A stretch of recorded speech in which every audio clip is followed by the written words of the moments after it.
سورت فاتحہ کی فضیلت۔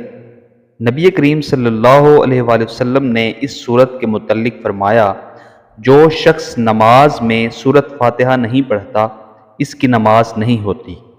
جو شخص صبح کی سنتیں پڑھ کر اس سورت کو بسم اللہ کے ساتھ خلوص اور توجہ سے 41 بار ہمیشہ پڑھے، غربت، افلاس، فقر و فاقہ، تنگ دستی، محتاجی، قرض، مرض، بے روزگاری، نوکری، کوئی بھی پریشانی، یہ سب تکلیفیں انشاءاللہ دور ہو جائیں گی۔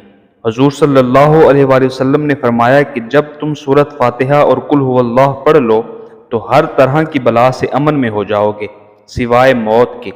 اس سورت کی برکت اور خاصیت یہ ہے کہ یہ ہر مرض کے لیے شفا ہے۔